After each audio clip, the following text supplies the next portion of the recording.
Alors,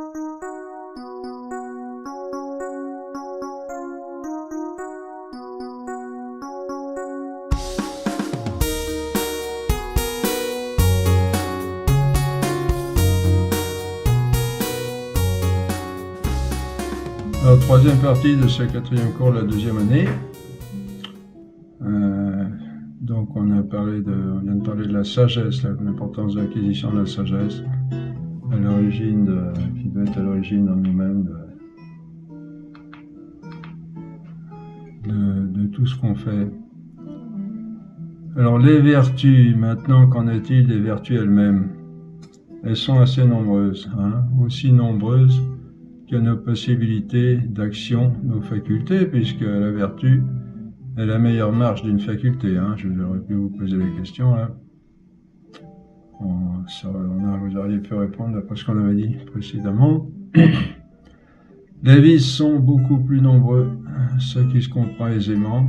Alors je vous pose la question là, pourquoi les vices? Bon, c'est pas très facile, surtout qu'on n'est pas trop dans la partie. Je la pose quand même, vous pouvez toujours essayer de répondre. Vous fermez votre vidéo et vous la rouvrez. Donc, les vices sont beaucoup plus nombreux, ce qui se comprend aisément quand on pense qu'il faut beaucoup de choses pour faire un bien et peu pour faire un mal. Vous voyez, pour faire une voiture, par exemple, vous voyez tout le travail que ça donne depuis la conception jusqu'à la réalisation, et il suffit d'un accident pour qu'elle sorte d'usage. Vous voyez, il faut beaucoup de choses pour faire un bien et peu pour faire un mal.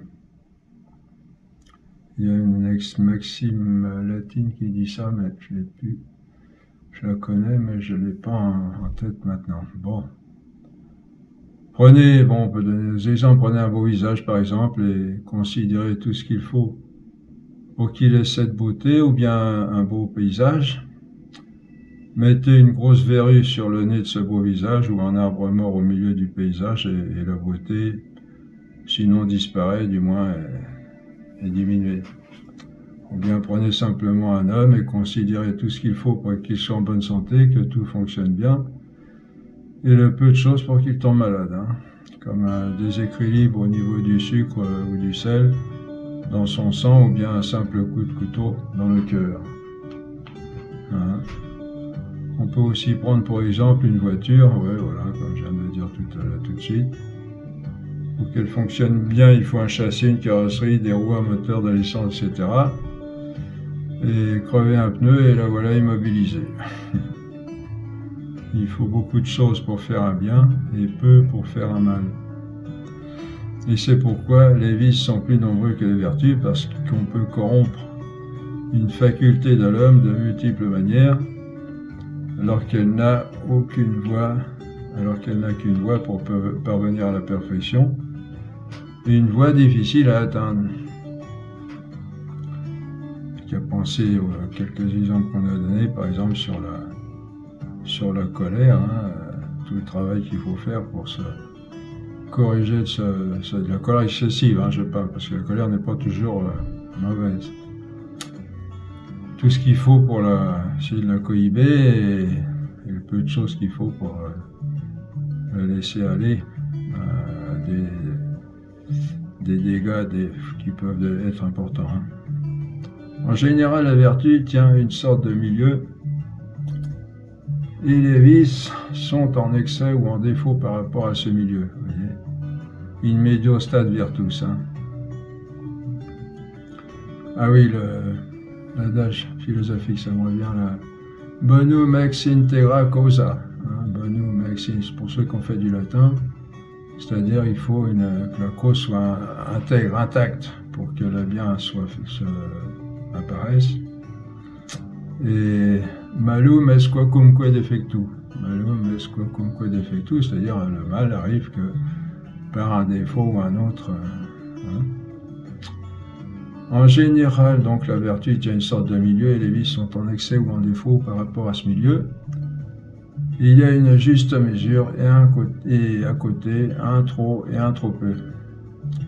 Par exemple, par rapport à la gestion des biens de ce monde, on a ce qu'on appelle la vertu d'économie, qui consiste à user correctement de nos biens en vue de la fin dernière, Et comme vice en défaut l'avarice et en excès la prodigalité. Vous voyez, hein, l'avarice c'est de trop conserver inconsidérément pour avoir un capital, enfin un dépôt chez soi, même s'il ne sert à rien.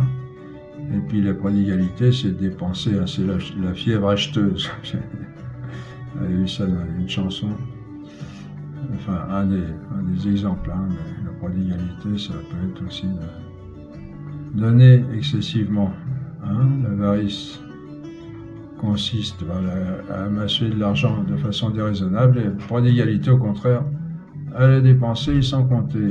L'économie au milieu dépense ce qu'il faut selon les besoins réels en vue de la fin dernière. Et toujours la fin dernière qui commande tout, qui est la direction à prendre, et puis dépenser donc dans ce cas-là ce qu'il faut selon les réels besoins. Et en vue de la fin dernière, on en reparlera, hein, mais vous avez là le schéma général du fonctionnement entre guillemets d'une vertu. Hein. Une vertu, c'est un peu comme une crête de montagne entre deux vallées, hein, comme sur la photo. On reste en haut de la crête et on descend en allant à droite ou à gauche. Quel est le juste milieu pour chaque vertu? Bien, c'est le rôle de la prudence de le déterminer. Par exemple, la prudence détermine dans chaque cas particulier comment gérer ses biens, ses revenus en vue de la fin dernière. C'est elle qui va nous faire comprendre qu'il ne faut ni les dépenser mal à propos, comme dans la prodigalité, ni les conserver sans raison, comme dans l'avarice. Hein.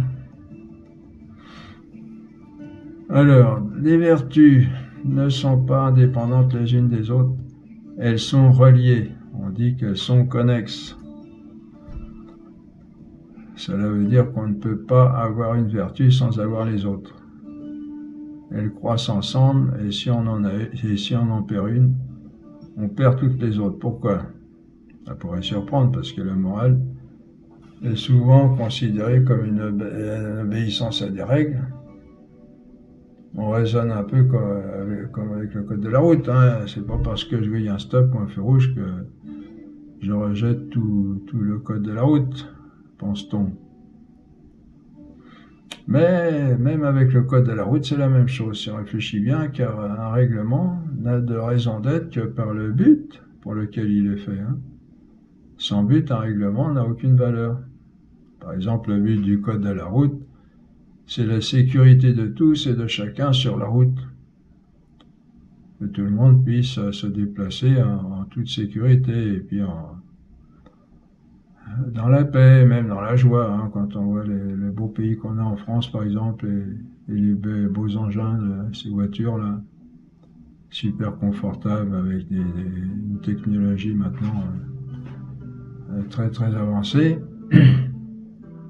Dommage d'ailleurs, entre parenthèses, qu'on est là comment dire, c'est une véritable guerre sur la route. Hein. C'est moi d'abord, c'est moi qui passe, c'est moi qui, et puis l'autre s'il en reste, et s'il meurt, on n'a rien affiche. À la limite, hein, ça va jusqu'à là. Hein.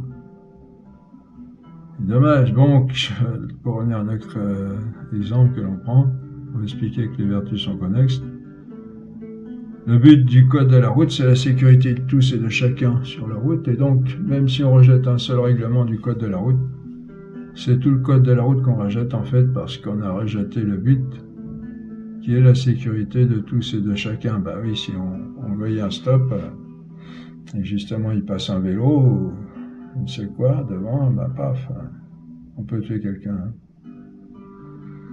Il en est de même pour les vertus. Le seul fait de manquer à une vertu nous fait détourner de la fin dernière. Et comme les autres vertus n'ont de raison d'être que par la fin dernière, qui est la même pour toutes les vertus, elles perdent aussi leur raison d'être, vous voyez. En perdant une vertu, on perd en même temps toutes les autres, car c'est la même chose, la même orientation qui leur donne leur raison d'être, hein, leur raison d'exister en fait. Hein. Par exemple, un homme tempérant qui commet une malhonnêteté, non seulement pêche contre la vertu de justice par sa malhonnêteté, mais risque de perdre aussi la vertu de tempérance qui lui fait maîtriser les tendances de la chair, et la vertu de force qui lui fait affronter avec courage certaines difficultés de la vie, parce que le but, c'est-à-dire Dieu, comme on l'a vu, qui le rendait fort et tempérant, pour lequel il agissait le même que celui qui le rendait juste.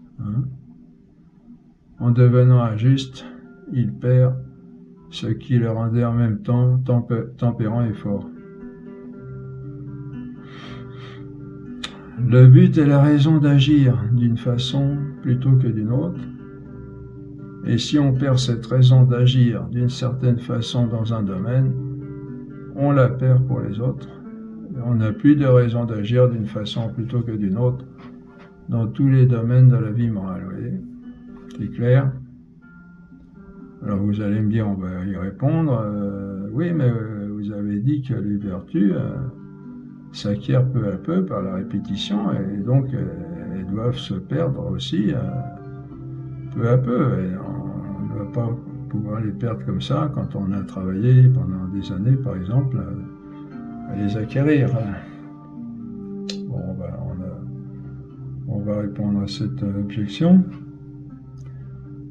On termine sur ce point-là. La vie morale est quelque chose de vivant, non de statique, dans lequel on pourrait retirer un élément sans aucun inconvénient pour les autres.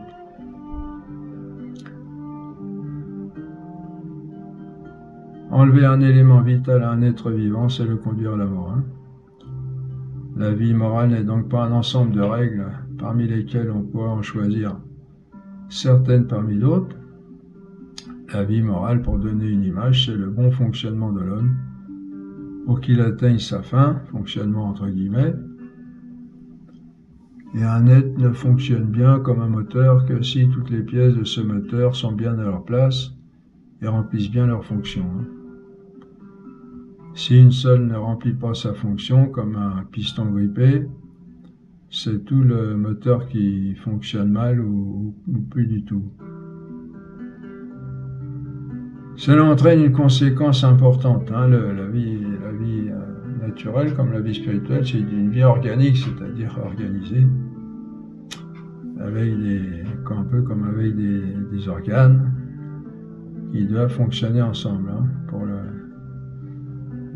l'existence, la vie de celui qui les possède. Cela entraîne une conséquence importante dans l'éducation, c'est qu'on ne peut pas éduquer aux vertus les unes après les autres. On ne peut pas dire qu'on va apprendre à un jeune à devenir tempérant dans la sexualité, et puis qu'on va s'occuper de son orgueil et de sa colère un peu plus tard. Il faut éduquer à la morale, comme pour faire croître un être vivant, et non comme on place des éléments dans un casier, sinon on manque la formation. Oui, c'est très important ça. Vous allez voir que l'éducation, c'est toute une science, la plus forte. C'est peut-être du point de vue pratique, c'est peut-être la science la plus difficile et la plus complète. Et on se rend compte du dégât qu'on est en train de faire. On en reparlera, de retirer les enfants aux familles et de les mettre dans l'éducation nationale. Bon, c'est pas tout perdu parce qu'il y a quand même une certaine formation, mais ça n'a rien à voir avec ce que l'enfant pourrait acquérir dans sa famille, à condition bien sûr que les parents soient formés à former leurs enfants précisément. C'est une formation qui doit se transmettre de parents à enfants. Et les dégâts dans lesquels on est et puis vers lesquels on va, en abandonnant la plus belle tâche du monde, la tâche la plus importante du monde, en retirant les enfants des familles, enfin en les retirant dans l'opinion. Il n'y a plus personne à la maison. Les enfants sont à l'école, les parents travaillent. Alors, on y reviendra. Allez voir, on va va se rendre compte de ça quand on va voir tout ce que comporte la formation d'un être humain. Donc, on ne peut pas éduquer une vertu sans éduquer aux autres en même temps. Il faut cependant à ce sujet deux choses. Si les vertus doivent croître tout ensemble, on n'est toutefois pas obligé de les avoir toutes au même degré. Et en un sens, c'est ce qui permet une certaine diversité. L'un peut être plus développé en force, un autre en tempérance, un autre en prudence et un autre en probité, etc. Et deuxièmement, lorsqu'on perd une vertu, on perd en même temps toutes les autres, en ce qu'on a perdu l'orientation vers la fin dernière, le sens. On a perdu la raison d'être des vertus. Alors, on perd, donc comme on l'a dit, voilà, on répond à l'objection dont on a parlé tout à l'heure. Donc, quand on perd une vertu, on perd en même temps toutes les autres en ce qu'on a perdu l'orientation vers la fin dernière, mais on ne perd pas ce qui a été accumulé au cours du temps. Vous voyez ? De cette manière, ce qui est avantageux, là, c'est que si on se réoriente rapidement vers la fin dernière, on récupère rapidement toutes les autres vertus et tout le fruit du travail qui avait préparé notre âme et notre corps à acquérir ces vertus. Il en va comme pour un corps vivant, lorsque l'être corporel meurt, la vie a disparu de cet être, et le cadavre entre en décomposition, mais les éléments ne se séparent pas tout de suite, vous savez. Le corps met un certain temps à se désagréger complètement. De même, l'organisme des vertus, si la fin demeure perdue, cet organisme se décompose complètement, mais si elle se récupère assez tôt, l'organisme retrouve la vie, c'est-à-dire l'ensemble des vertus. On peut prendre un autre exemple, celui d'un soldat qui sera en même temps patriote et fidèle à sa femme, parce qu'il a compris que l'obtention de la fin dernière, c'est-à-dire Dieu, supposait cela entre autres. S'il lui arrivait de tromper sa femme et persévérer ainsi, il perdrait aussi sa raison d'être patriote par la perte du but qu'il entraînait à l'être. Au début, il lui resterait encore de son courage, qu'il a mis du temps à acquérir, mais il le perdra peu à peu. Bon, ça peut vous poser quelques questions. Dans la pratique, après, il faut juger les cas selon certaines autres particularités, mais l'idée générale, c'est ça quand même, c'est que les vraies vertus, on le verra aussi, on en a déjà parlé, n'ont de raison d'être qu'en fonction de Dieu, parce que sinon c'est pas vu, pas pris, et on peut faire ce qu'on veut. Il n'y a plus qu'une contrainte extérieure, contrainte par des règlements, des lois, et c'est ce qu'on vit aujourd'hui dans ce qu'on voudrait faire comme société, la laïcité. C'est bien, mais alors il faut faire une quantité de lois, parce que les gens ne sont pas motivés. Vous voyez, alors pour les ramener à chaque cas, il faut faire une loi pour que les gens, et puis les menacer de toucher à leur portefeuille ou même à leur liberté, pour les obliger à faire ce que souvent ils ne veulent pas faire. Vous voyez, alors que la vraie vertu, comme on l'a dit, c'est quelque chose qui nous fait agir dans notre liberté. Et la liberté a sa racine dans l'intelligence, comme on l'a dit, et l'intelligence comprend que le plus grand bien c'est Dieu et qu'il y a tout intérêt à se diriger vers lui, non seulement par peur du châtiment, des punitions, mais aussi parce que le but est merveilleux, c'est le plus grand bien qu'on puisse imaginer, tout ce qu'on cherche. On ne se rend pas compte, mais Dieu représente tout ce qu'on cherche et même au-delà, tout ce qu'on cherche dans la vie. On voit ainsi mieux comment la vie morale n'est pas une observance d'un ensemble de règles, mais avant tout une orientation vivante vers la fin dernière. Vivante, pourquoi? Comme on vient de le dire, parce que c'est pas une bête, une morte observation, sans raison, Hein, c'est quelqu'un qui est motivé parce qu'il a compris que le meilleur chemin était par là. Alors vous me direz, on parle de Dieu en philosophie, ça va pas. Mais si, parce qu'on en a parlé en première année de façon philosophique, on a montré qu'il était le plus grand bien, et donc il n'y a pas de... On ne rentre pas en théologie pour dire que la vie de l'homme qui cherche son meilleur bien, le bonheur c'est ça, hein, c'est de trouver le meilleur bien. La vie, le bonheur est en Dieu, ne peut être qu'en Dieu, puisque Dieu représente le meilleur bien. Bon, c'est pas évident du point de vue sensible, du point de vue expérimental, du point de vue de la vie de tous les jours. On le sent pas, si vous voulez. Hein. Le bien pour nous, c'est une jolie femme, une belle maison, des biens, de l'argent, un bon compte en banque, etc. Mais profondément parlant, comme on l'a vu dans ces cours, de toute façon, le souverain bien, celui qui surpasse tous les autres et qui contient en même temps tous les autres, c'est Dieu, puisque c'est le bien souverain, le bien infini. Hein. Infini, ça veut dire qu'il n'a pas de limite. On pourrait même dire des fois, on n'en demandait pas tant. Mais on est fait comme ça, de nature, on est fait comme ça, on l'a vu. Hein. C'est pas une option personnelle, ni pas un luxe. C'est une option fondamentale de la nature humaine. Hein. Les vertus sont donc on ne fait pas de religion, on est toujours bien en philosophie, et vous voyez entre parenthèses jusqu'où on peut aller, hein, rien qu'avec la philosophie. Les vertus sont donc reliées, d'ailleurs ça veut dire qu'on pourrait expliquer ça même dans notre société qui se revendique d'être laïque, et même si les gens étaient honnêtement laïques, eh ben, ils seraient religieux naturellement, ils reconnaîtraient l'existence de Dieu. Hein. Ça prouve que leur laïcité, c'est pas quelque chose d'honnête, c'est une haine contre Dieu, parce qu'on veut que le Dieu, ça soit l'homme, et puis qu'on rejette Dieu, alors qu'il a sa place dans la société. Hein. La preuve, c'est que du simple point de vue philosophique, vous voyez tout ce qu'on peut déduire par rapport à lui, à sa connaissance, et puis par rapport à nous qui cherchons le meilleur bien. Hein. On verra ça aussi, il faudrait que je fasse ça. J'avais commencé là, il faudrait que je fasse un cours à la fin de 3e année sur la franc-maçonnerie, parce que c'est elle qui fait tous ce dégât. Hein.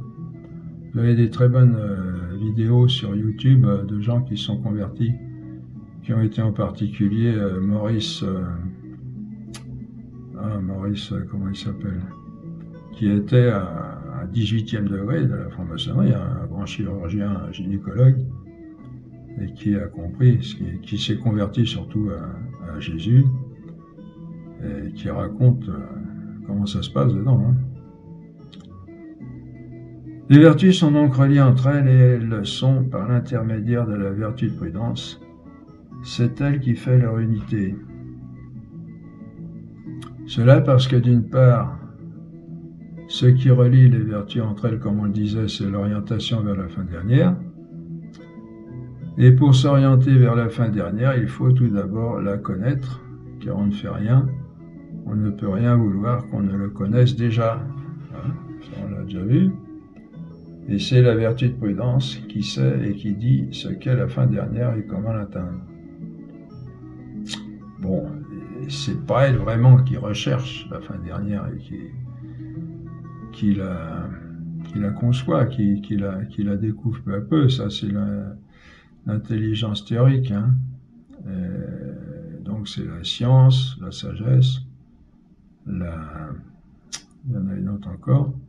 La prudence fait partie de l'intelligence pratique, mais du fait qu'elle doit faire le lien entre la pratique et la théorie, donc elle a aussi comme domaine la fin dernière qui est Dieu. Hein. D'autre part, c'est la vertu de prudence qui apprend ce que sont les choses particulières, ce qu'est l'expérience, et l'on sait que la prudence fait le pont entre l'expérience et les réalités éternelles, hein, comme on vient de le dire. C'est elle qui dit comment appliquer les réalités éternelles à l'expérience concrète et comment, à l'inverse, de quelle manière les circonstances particulières sont disposées à accueillir les vérités éternelles circonstances particulières dont font partie notre caractère, notre tempérament. L'expérience en ce domaine, ce n'est pas seulement l'expérience des autres, du monde extérieur à nous, c'est aussi nous-mêmes. Ah oui, il faut apprendre à se connaître, on dirait même que c'est la principale chose à connaître. Hein, nous avons aussi à apprendre à nous connaître pour savoir comment agir avec nous-mêmes, comment nous servir de nous-mêmes, entre guillemets, pour atteindre la fin dernière. Hein, vous savez, le leitmotiv de Socrate, hein, Gnosis auton, c'est-à-dire connais-toi toi-même. Connais-toi toi-même, et Saint Louis-Marie Guillaume de Montfort nous le dira aussi, hein, c'est la chose à demander tous les jours à Dieu. Seigneur, fais que je me connaisse et que je te connaisse. Hein, tout est là. Hein. Une raison, moi je le fais, hein, tous les jours, je demande, Seigneur, fais que je te connaisse et que je me connaisse. Une raison aussi pourquoi il faut une unité des vertus, c'est parce qu'elles sont les perfections des facultés, et les facultés appartiennent à une personne qui doit avoir une certaine unité de vie. Hein. On ne sera jamais si heureux que quand on aura fait l'unité dans notre être. Hein. Sinon, on se divise, on se déchire, on se casse, et on souffre. Les vertus sont nombreuses, mais on peut les classer par rapport à 4 vertus principales qu'on appelle pour cette raison cardinales. Cardinal vient du latin cardo, pivot, qui signifie que toute la vie morale s'articule autour de ces 4 vertus principales. Hein. Ces vertus se rattachent à nos principales facultés. Elles sont les perfections de nos principales facultés. Alors au niveau de l'intelligence, on commence maintenant à connaître la prudence qui nous permet de juger de ce qui est bien et de ce qu'il faut faire pour faire d'après les principes supérieurs en tenant compte des circonstances. On en a suffisamment parlé, hein, de la prudence. Les autres vertus cardinales sont les perfections de la volonté. Pardon. Le rôle de la volonté est de décider. Hein. Il faut donc une vertu qui dispose la volonté à tendre vers le bien, vers ce qui doit être fait, le devoir, et c'est la vertu de justice. Elle dispose la volonté à remplir nos obligations, à accomplir nos devoirs et à revendiquer nos droits. D'autre part, les passions sont de nature à entraîner la volonté. Elles n'ont par elles-mêmes aucune valeur morale, comme on l'a vu, les passions, ce qui ne veut pas dire qu'elles n'aient aucune valeur en elles-mêmes. Hein. Elles viennent de notre tempérament et de notre nature, mais il n'en demeure pas moins qu'elles peuvent éloigner la volonté du bien, l'attirer vers le mal. Hein. C'est archi connu. Par exemple, chez certaines personnes, la vue d'un pauvre dans la rue provoque naturellement une attirance pour l'aider, alors que chez d'autres, elle va provoquer une répulsion. Chez les premières personnes, la passion aide à accomplir le bien, chez les autres, elle les en détourne. Ces dernières auront donc à lutter contre leurs tendances naturelles ou maladives. Il y a deux vertus cardinales qui correspondent à nos 2 grandes classes des passions, on se souvient. Les passions simples du concupiscible, comme l'amour, le désir, et les passions de l'irascible qui comportent un aspect ardu comme la colère. Hein? La vertu qui correspond au concupiscible, vertu dont le rôle est de soumettre les passions de cette classe à la raison, est la vertu de tempérance. Tempérance nous aide à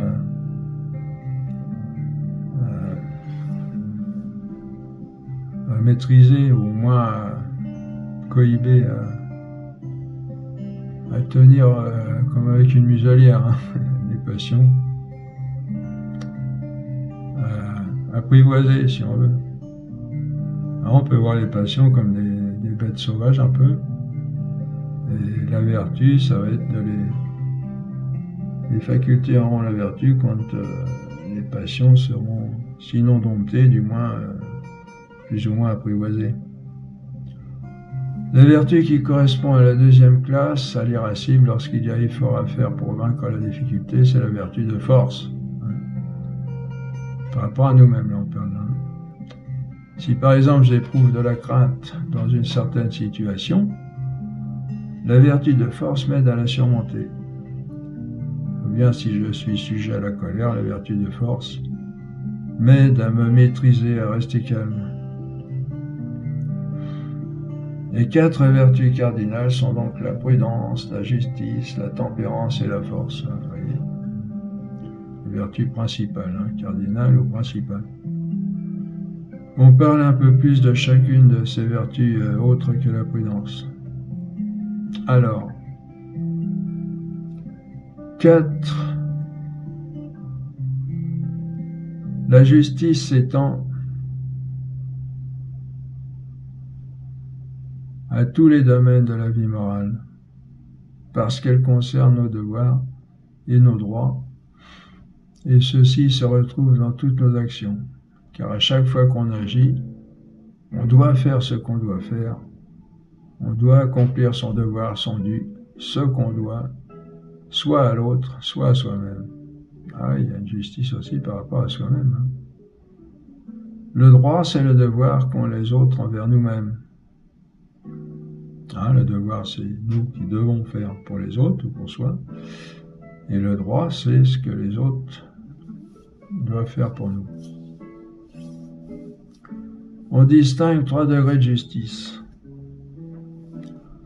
Ce qui est strictement dû, l'incontournable, ce qu'on doit absolument faire, les obligations, c'est la stricte justice que l'on ne peut omettre sans faute.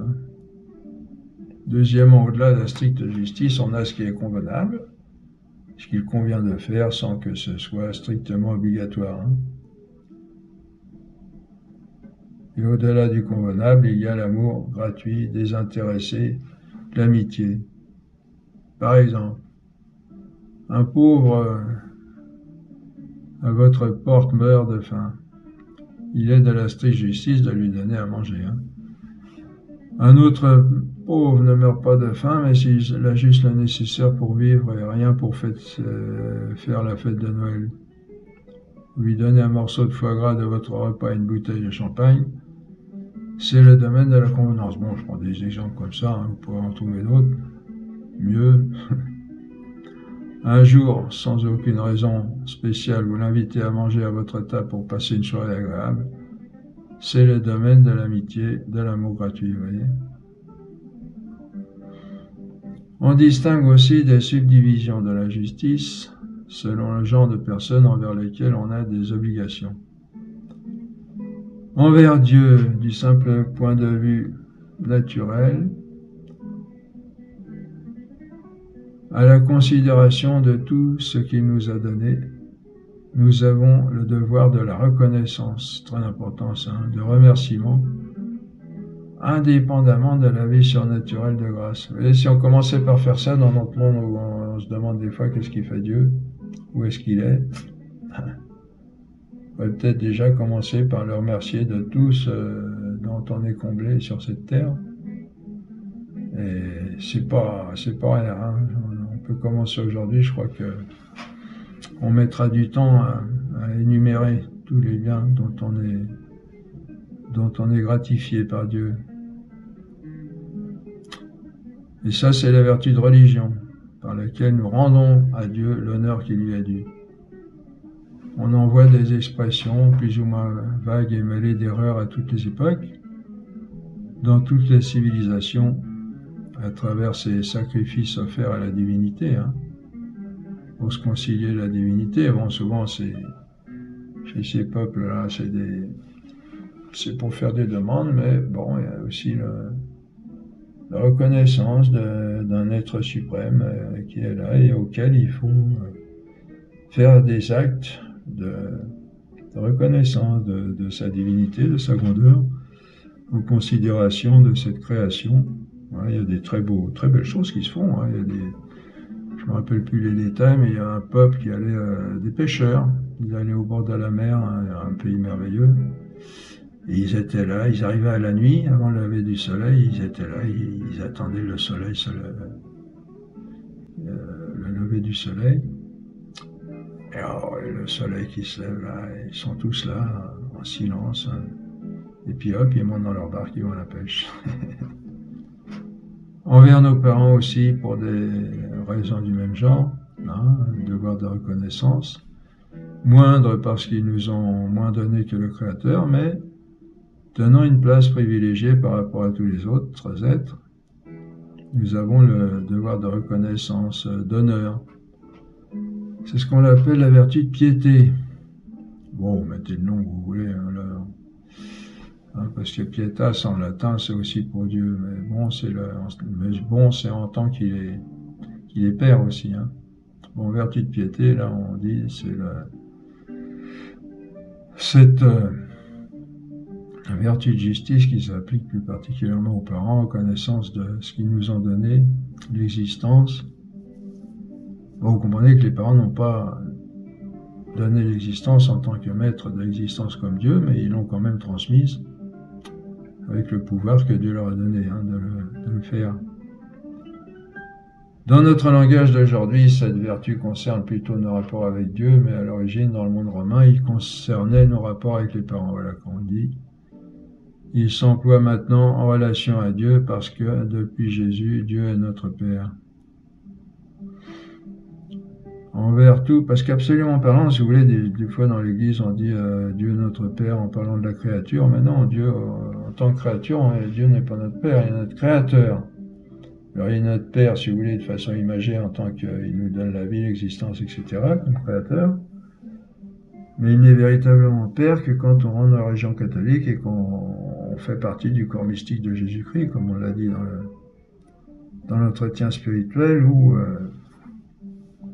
là, on est vraiment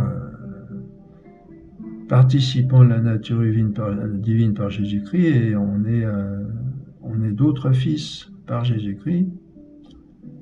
Et de ce fait, Dieu est notre Père, véritablement notre Père, en tant que dans la vie surnaturelle, il nous enfante à la vie surnaturelle. Hein.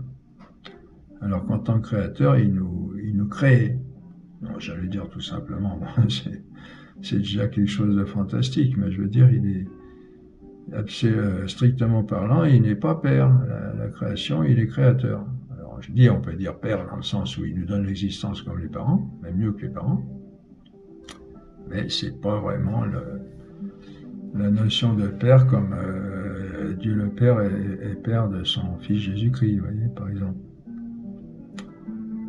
Envers toute autorité, d'ailleurs, dans la vie surnaturelle, on ne sera jamais fils naturel comme Jésus, on sera fils adoptif. Bon, c'est déjà pas mal, parce que on a déjà vu et on verra encore tout ce que cela comporte de fantastique, mais on ne sera jamais fils naturel, parce que on ne peut pas passer de créature à créateur, à Dieu. Hein. Et pour être fils naturel de Dieu, il faut être Dieu. Il faut avoir l'essence divine. Et Dieu ne peut pas... Bon, voilà. On n'attaque pas ce problème épineux maintenant. Envers toute autorité légitime, c'est-à-dire normale, selon l'ordre de la société découlant de la nature même de l'homme, envers toute autorité légitime, c'est-à-dire selon l'ordre de la société découlant de la nature même de l'homme, parce que l'homme est un animal social, a dit quelqu'un, nous avons le devoir d'obéissance, un peu trop oublié aujourd'hui, dans toutes les organisations humaines, tant naturelles que surnaturelles comme l'Église. Ah oui, cette obéissance. Dans ce monde, on revendique la liberté, une liberté permissive, on pourrait faire tout ce qu'on veut. Il n'y aurait même plus d'autorité, avec les gilets jaunes, là, pas tous, mais il y en a certains. Il voudrait que chacun puisse faire tout ce qu'il veut sans aucune contrainte, sans aucune autorité. C'est pas possible. On le verra dès l'instant où il y a une société, obligatoirement il doit y avoir une organisation et des responsables de cette organisation. Tout le monde ne peut pas être chef d'orchestre. Devoir d'obéissance envers toute autorité légitime, il faut ajouter, dans la mesure où elle leur donne quelque chose de moralement bon, bien sûr, hein, c'est-à-dire conforme au bien de l'homme. Sinon, bon, au bien de l'homme, c'est-à-dire en vue de la fin dernière, sinon non seulement on n'est pas tenu, mais encore, on a le devoir de ne pas obéir et de signaler la faute aux autorités et à nos semblables. Par exemple, par rapport à l'avortement, moi, j'obéis pas. Et premièrement, bon, évidemment, par rapport à l'avortement, mais aussi par rapport à ce qu'on voudrait nous faire croire, qu'on ne doit même pas en parler, on ne doit même pas s'opposer aux gens qui préconisent l'avortement, vous voyez. Donc, ça, c'est une loi complètement, une loi criminelle, c'est une loi criminelle. Hein. Et donc, nous avons non seulement à ne pas y obéir, mais à y désobéir et à entraîner les autres à désobéir et puis à agir au niveau des responsables pour qu'ils reprennent cette chose-là et qu'ils comprennent que notre pays a commis un grand péché là. Hein. Nous avons encore le devoir de reconnaissance envers toutes les personnes qui nous ont rendu service d'une manière ou d'une autre, et plus spécialement aux grands bienfaiteurs de l'humanité, comme Pasteur et surtout les grands philosophes et les grands théologiens. On peut peut-être appeler cette vertu la vertu de gratitude. Hein. Il n'y a pas de mot forcément pour chaque vertu. Hein.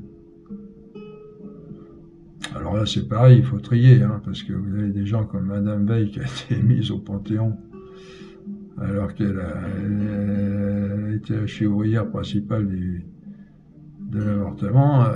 C'est pas là du tout au Panthéon qu'elle devrait être. Hein. Envers tout être humain, nous avons le devoir de respect, d'abord en tant que personne, créée à l'image de Dieu, comme cause par elle-même de ses actes, et déjà à ce stade, nous lui devons un respect quasi sans limite. Il n'est que de voir comment Jésus en parle, et plus encore selon la dignité de ces personnes dans la société, à mesure que la dignité est élevée. Hein. Le devoir de respect.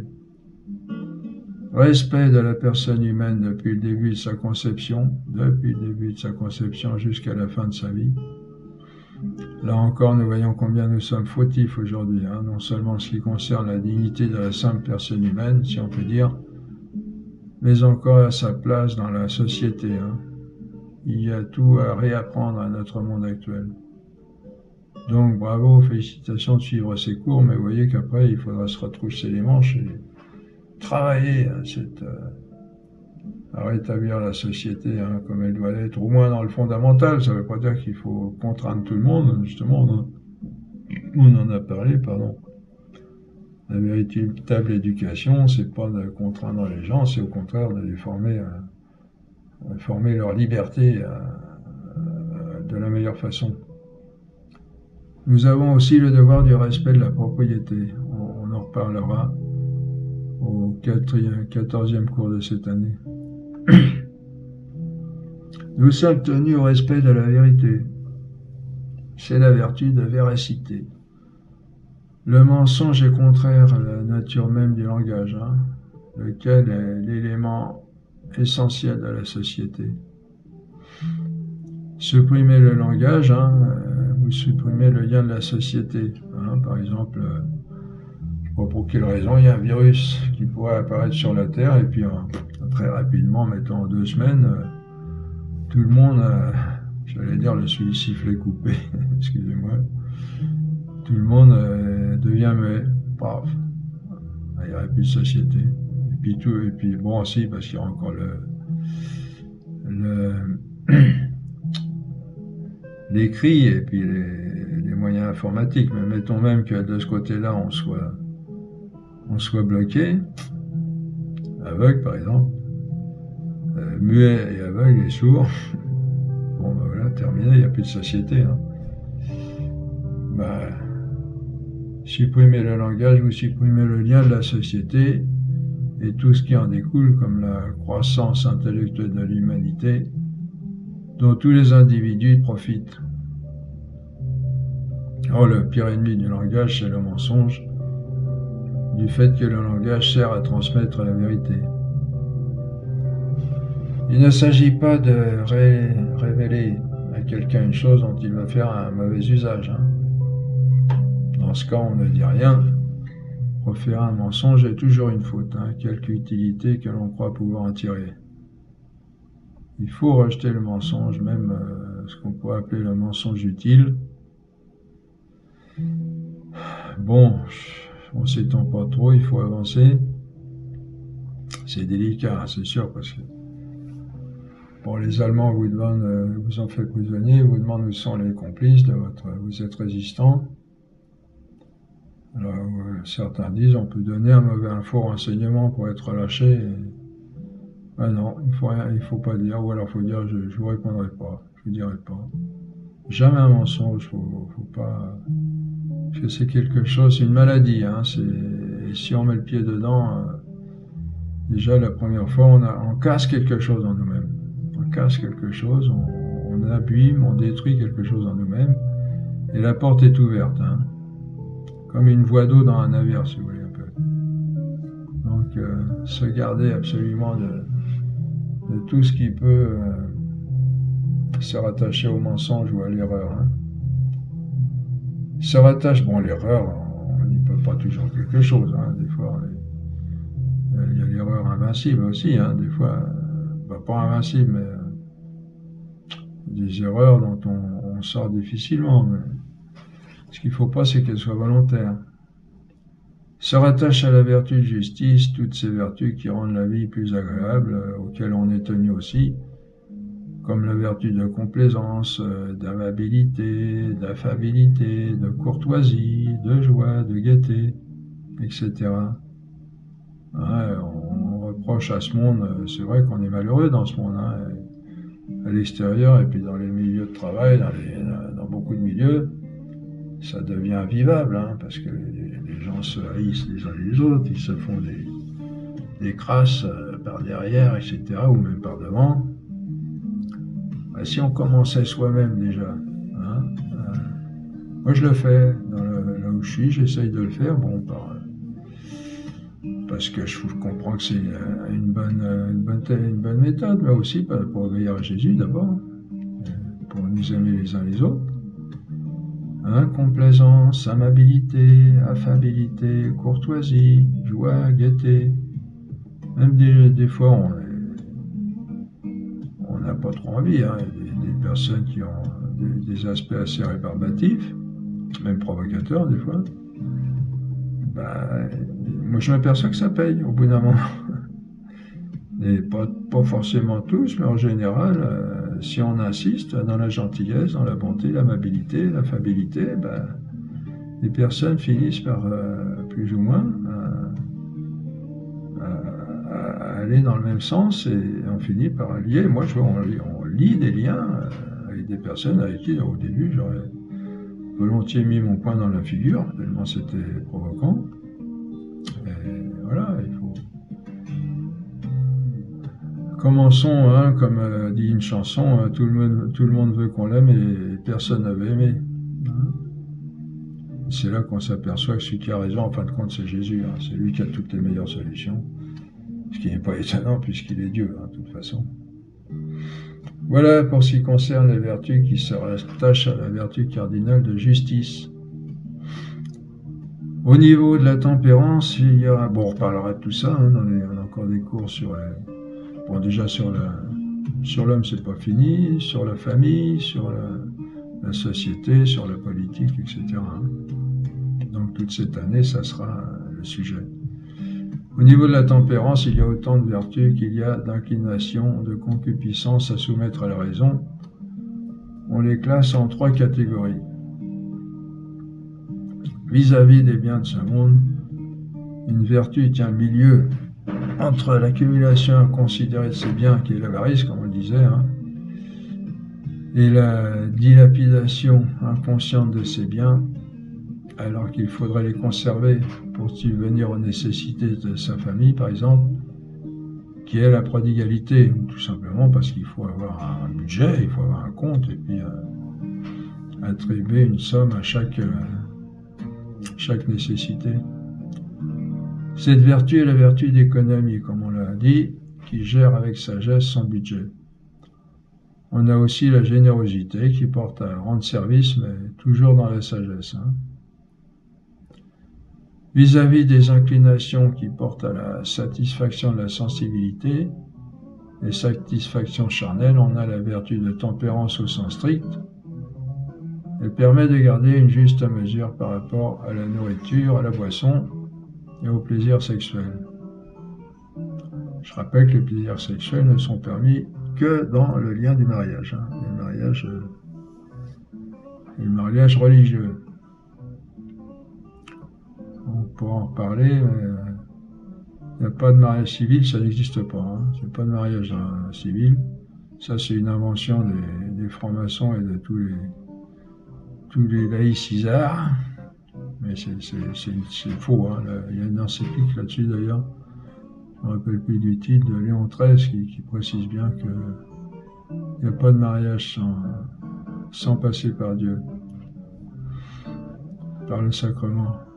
Alors, troisièmement, pour réguler les inclinations exagérées en faveur de nous-mêmes, comme l'orgueil, il y a la vertu d'humilité qui nous permet, il y a encore une chose qui est mal comprise souvent, humilité qui nous permet de nous voir comme nous sommes dans la vérité du monde total, y compris par rapport à Dieu, ce qui est le plus important, car c'est par rapport à lui que l'on va vraiment découvrir la vérité par rapport à nous-mêmes.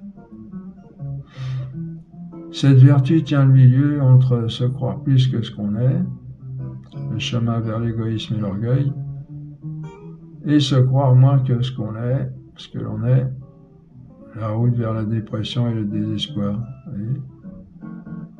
Et l'humilité, c'est pas dire je suis rien du tout, je suis un bout de terre, rien du tout, une crotte. Non, l'humilité, ça vient du mus, c'est sûr que le mus c'est la terre, comme en latin. Puis l'humus, on a l'humus en français, dans les bois. Et c'est pas de dire je suis moins rien, je suis rien, je suis moins que rien, etc. Ça, c'est la vertu c'est l'inclination vers la dépression, le désespoir.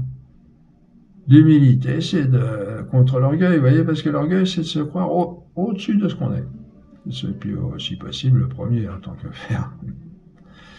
Et l'humilité, l'humilité va dire je suis là, comme disait le centurion, vous voyez, j'ai des gens au-dessus, j'ai des êtres au-dessus de moi, j'ai mes chefs, j'ai mes responsables, les politiques, etc., j'ai Dieu, mais en dessous aussi j'ai des êtres, je suis. Et l'humilité, c'est reconnaître à la place que l'on tient dans ce monde. C'est pas facile, Ça fait partie de ce qu'on disait, qu'il faut demander tous les jours, mon Dieu, fais que je me connaisse, que je te connaisse et que je me connaisse. Et il n'y a que là qu'on est heureux, parce qu'on est dans la vérité, vous voyez, par rapport à nous-mêmes et par rapport aux autres. Et ça facilite de beaucoup aussi en même temps les relations avec les autres. Déjà avec nous-mêmes, parce qu'à ce moment-là, on va agir en fonction. On ne va pas déprimer parce que on va se considérer comme rien. On ne va pas non plus s'élever au plus haut que nous. Si on est atteint d'orgueil chronique, on sait que c'est entre parenthèses, c'est le péché principal de l'homme qui nous a apporté, qui nous apporte encore tous nos malheurs. Donc d'où toute l'importance de l'humilité, comprise en son vrai sens, pour retrouver un équilibre sur cette terre, déjà par rapport à nous-mêmes et puis aussi par rapport à la société. Enfin, la vertu cardinale de force nous permet de nous dépasser dans une certaine mesure pour réaliser un bien. Petite parenthèse, là, je ne sais pas si on va en parler, mais il faut savoir qu'on a des ressources dont on ne se doute pas. Vous avez peut-être entendu parler de ça déjà. Nous avons des ressources, plus que ce qu'on pense bien souvent. Donc il faut redécouvrir, il faut nous redécouvrir à ce niveau-là, et savoir que bien souvent, dans plusieurs domaines, on peut faire beaucoup plus que ce qu'on fait. Ça ne veut pas dire en force ou en vitesse ou en temps, il faut arrêter ce truc-là d'aller toujours plus vite, plus vite, plus vite. Ça ne sert à rien, ça ne sert qu'à faire des bêtises. Mais savoir qu'on a des ressources en force, par exemple, en sport, ou bon, faut être prudent, hein, il ne faut pas non plus casser la machine, mais savoir qu'on est bon, découvrir avec l'aide de Dieu, le mieux c'est ça, avec l'aide de Dieu, avec la Sainte Vierge et nos saints amis les saints, retrouver les richesses, on en connaît déjà pas mal des richesses en nous-mêmes, mais retrouver des richesses, des ressources en nous dont on ne se doute pas. On est souvent beaucoup plus capable que ce qu'on croit. Et justement, les vertus vont nous amener la pratique des vertus va nous amener à retrouver ces ressources-là, et à vivre beaucoup plus heureux. Parmi les subdivisions de cette vertu de force, nous avons la vertu de courage, pour vaincre la peur tout en agissant avec raison. Elle tient le milieu entre la peur paralysante qui nous empêche de rien faire et l'inconscience avec laquelle on se jette au milieu des dangers inconsidérément en prenant des risques déraisonnables. Ou bien devant un même bien à réaliser, certaines personnes nient les difficultés et se heurtent avec douleur contre celles-ci.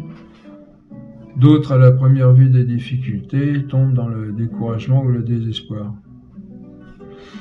Entre ces deux excès, on a la vertu de confiance en soi, qui s'appuie sur la vertu d'humilité. Vous comprenez pourquoi? C'est-à-dire la vraie connaissance de soi-même, l'humilité, comme on est, ni plus ni moins, et de Dieu, qui nous aime infiniment et est tout-puissant. Contre les excès de colère, on a la vertu de douceur, qui permet de modérer, d'apaiser des agressivités excessives.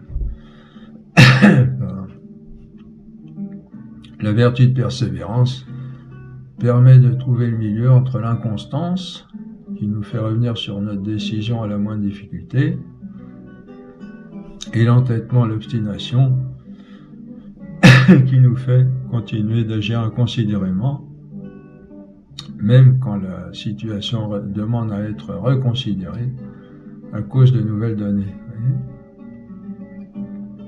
J'insiste pas, c'est clair, je pense. Il y a aussi une vertu qui nous permet d'entreprendre de grandes choses. Elle tient le milieu entre la pusillanimité, qui n'ose rien entreprendre, et la présomption qui fait entreprendre des projets au-delà de ses forces et qu'on ne peut faire aboutir. Pusillanimité, ça vient on peut penser au petit poussin. Hein. En latin, c'est celui qui est tout petit dans ses chaussures. Hein, vertu de... Alors c'est la vertu de grandeur d'âme, ou plus précisément de magnanimité. Hein, dans ce mot, on a magnus, grand, et animus, anima, l'âme, qui donne le courage de se lancer, mais avec suffisamment de raisons solides. Voyez, toujours en relation avec la prudence, qui est l'intelligence pratique, qui est reliée à l'intelligence théorique, à laquelle est reliée à la fin dernière, qui est Dieu souverain bien, et la sagesse éternelle. Mais là où la vertu de force se montre la plus grande et la plus utile en définitive, c'est la vertu de patience. Hein? Celui qui sait tout supporter avec patience est le plus fort parce qu'il sait se maîtriser lui-même, et celui qui sait se maîtriser lui-même est capable de maîtriser le reste. Voyez, Jésus l'a dit, hein, par votre patience, vous posséderez vos âmes. Saint Luc 21, 19. On dit à l'inverse que celui qui veut commander aux autres, il n'est pas capable de se commander à lui-même, n'est capable de rien. Ou plutôt, celui qui n'est pas capable de... Celui qui veut commander aux autres, attendez, celui qui qui n'est pas capable de se commander lui-même, n'est pas capable de commander aux autres. Hein. La vertu de patience tient le milieu entre l'impatience qui nous pousse à nous démonter, à éclater devant une difficulté et tout casser, et l'indifférence par laquelle on a une apparence de patience mais qui en fait est une carapace qui se cache du monde pour ne pas souffrir et abandonne par là tout devoir de responsabilité. La vertu de patience entre les deux permet de garder le contrôle de soi-même devant les difficultés pour pouvoir les gérer selon notre responsabilité. Voilà. Voilà pour ce qui est des vertus cardinales et les différentes vertus qui s'y rattachent.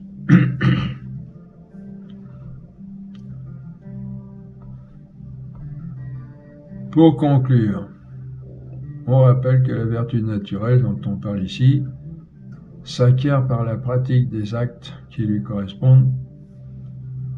Par exemple, la vertu de patience va s'acquérir par des efforts répétés de maîtrise de soi-même dans diverses situations éprouvantes. Les vertus sont des perfections de facultés que nous avons en nous. Alors on s'imagine que c'est pas facile, hein, et on peut se décourager des fois parce qu'on va dire ça fait je sais pas combien de temps que je travaille plus particulièrement sur cette vertu-là, puis je vois pas trop de progrès. Il faut... Tout travail porte du fruit, hein. Il faut se dire, tout travail bien fait, tout travail bien ordonné. Nous avons en nous des facultés à l'état brut, si on peut dire, avec des dispositions naturelles. Alors je reviens sur ce que je dis là, c'est difficile souvent adulte parce que si on n'a pas été éduqué comme ça, d'où toute l'importance de faire ça dès l'éducation, c'est beaucoup plus facile. Et ça s'imprime beaucoup mieux et c'est beaucoup plus ferme après pendant toute la vie. Hein. Un enfant qui est bien éduqué, il est armé, véritablement armé pour bien traverser ce monde, la vie de ce monde et être heureux. Parce qu'en fin de compte, on est très heureux avec les vertus parce que on agit comme on doit agir. Vous voyez ?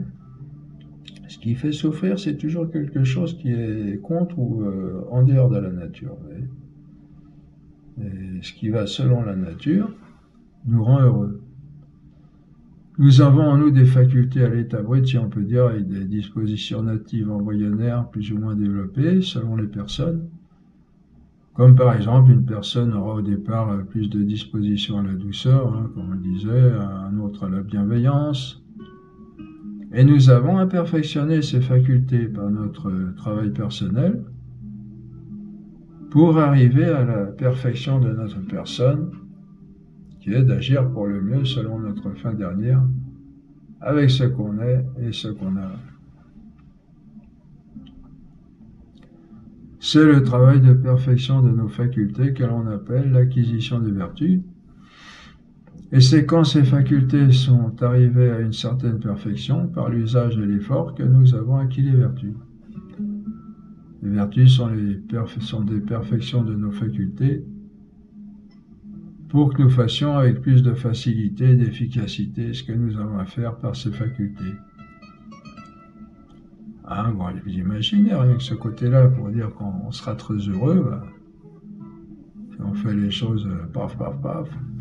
Bon, on est toujours sujet à l'erreur et au défaut, mais ça va quand même mieux quand on connaît bien son boulot. Et là, en l'occurrence, le boulot d'être un être humain, tout simplement. Par exemple, quand on aura acquis la vertu de patience, on gère avec beaucoup plus de facilité et d'efficacité les situations difficiles par une bonne maîtrise de soi-même. Hein. Rien qu'avec ça, vous savez, que de souffrances on éviterait.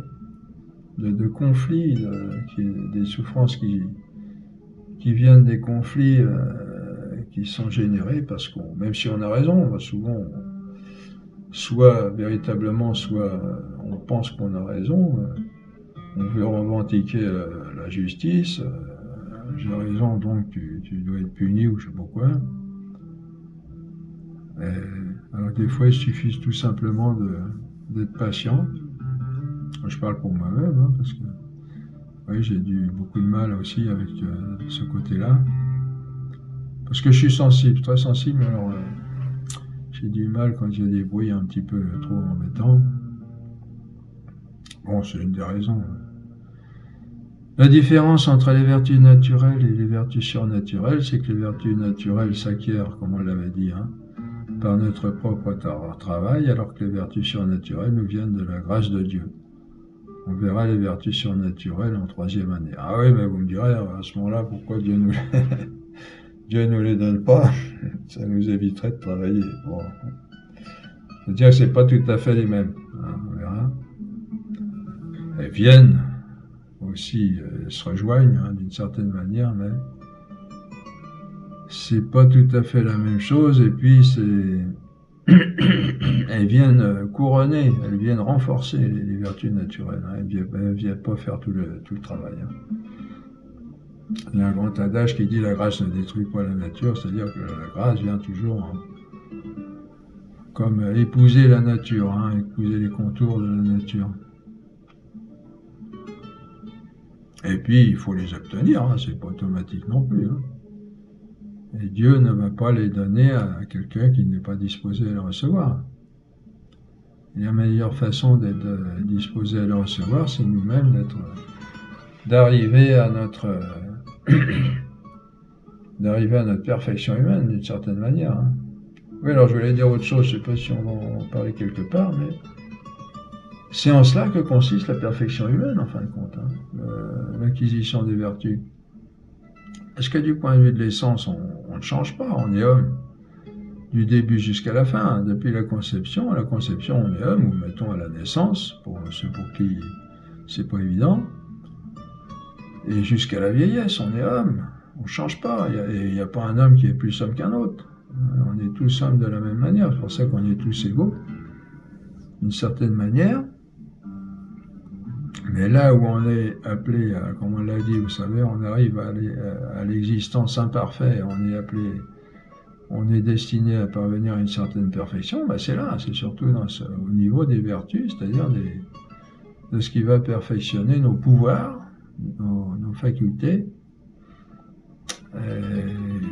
Et on va arriver à cette perfection quand on aura acquis les vertus. Hein. Il y a un adage latin qui dit quelque chose comme ça. Il y en a un qui dit quelque chose de prochain, virtutis premium, ipsa vertus. C'est-à-dire que la récompense de la vertu, c'est la vertu elle-même, c'est-à-dire la perfection de l'homme. Les vertus surnaturelles, donc ça concerne aussi notre bonheur. Hein. Vous comprenez que du fait que, je ne sais plus si on en a parlé ça, la joie, le plaisir sont en fonction de l'être. Hein. Et arriver à sa perfection, c'est arriver à une certaine, sinon plénitude, du moins complétude de l'être, point de vue naturel. Et donc c'est là que se trouve le secret du bonheur naturel, en fin de compte. Hein. C'est au contraire de ce monde qui veut nous faire croire c'est en débridant toutes les passions vers les plaisirs de la table, les plaisirs sexuels, les plaisirs de possession, d'ambition, d'orgueil, etc., qui nous détruisent en fin de compte. La véritable clé du bonheur, c'est l'acquisition des vertus. Et on le comprend un petit peu aussi, d'une certaine manière, en ce sens que c'est pas dans les excès qu'on est heureux. Hein. C'est un aspect, mais si vous réfléchissez bien, méditez, vous pouvez méditer tout ce qu'on vient de dire là sur les vertus, et vous verrez qu'en fin de compte, c'est le secret d'un certain bonheur naturel, hein, pas le bonheur, qu'on le répète, qui est en Dieu, que Dieu nous promet et qui dépasse tout ce qu'on peut imaginer. Hein.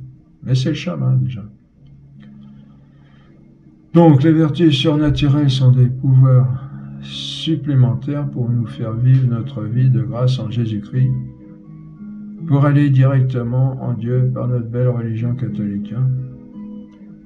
Elles ne sont donc pas tout à fait les mêmes que les vertus naturelles.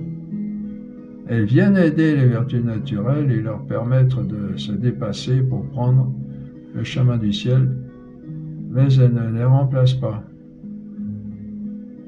Et aussi, c'est par ces vertus, on verra qu'on mérite véritablement par rapport au ciel. Hein. C'est pas par les vertus naturelles.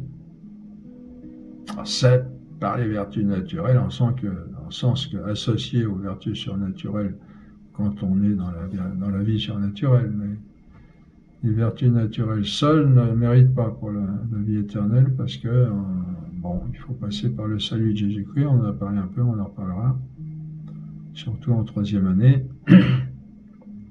Fermons la parenthèse. Nous avons donc tout notre travail à faire pour acquérir les vertus naturelles qui nous permettront de vivre notre vie naturelle comme il se doit. Et je rajoute d'être heureux.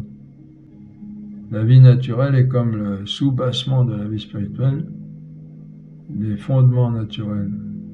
On connaît l'adage, hein, la grâce ne détruit pas la nature, comme on le disait. À l'inverse, les vertus naturelles ne sont pas les vertus surnaturelles. Il ne faut pas leur demander d'aller là où ils ne peuvent pas aller. Hein. Par exemple, l'amour humain, qui procède de la nature, n'est pas la charité, hein, l'amour divin. Et donc l'amour humain n'aura de valeur pour la vie éternelle que dans la mesure où il sera intégré dans l'amour divin qui est la charité. Vous voyez ? En bref, les vertus naturelles et les vertus surnaturelles ont toute leur importance. Il ne faut pas prendre les unes pour les autres, et elles sont en même temps complémentaires, c'est-à-dire qu'elles sont toutes indispensables à la vie de l'homme, vie naturelle et vie surnaturelle. La vie surnaturelle ne remplace pas la vie naturelle, et la vie naturelle ne se vit pleinement qu'en étroite relation avec la vie surnaturelle. Oui. Alors après avoir vu l'homme en lui-même, en fonction de sa fin dernière, nous allons commencer à voir, dans le reste des cours de cette année, l'homme en société. Hein. Ce qui est aussi important que sa vie en lui-même, comme on va le voir, parce que l'homme est fait pour vivre en société, de même qu'il est fait pour vivre en lui-même. Vous voyez, on pourrait dire, oh bon, je sais comment il faut que j'agisse en moi-même pour être heureux, prof, au moins du point de vue naturel, terminé. Ah non, parce que on verra que la société nous est nécessaire d'une certaine manière comme nos organes. Bon, c'est peut-être un peu fort ce que je dis là, mais il faudrait trouver un autre exemple, mais peut-être que la comparaison est juste. Hein, on le verra dans les cours suivants. Voilà, merci de votre attention, travaillez bien, priez bien, faites bien en raison. C'est là que ces cours vont produire leurs fruits, enfin au moins en réflexion, quand vous êtes en voiture, mais aussi en méditation, quand vous êtes devant le Saint-Sacrement à l'église ou chez vous, en prière. Méditez bien sur cela et profitez-en bien, puis essayez d'acquérir les vertus, au moins de les perfectionner. Et voilà, à bientôt.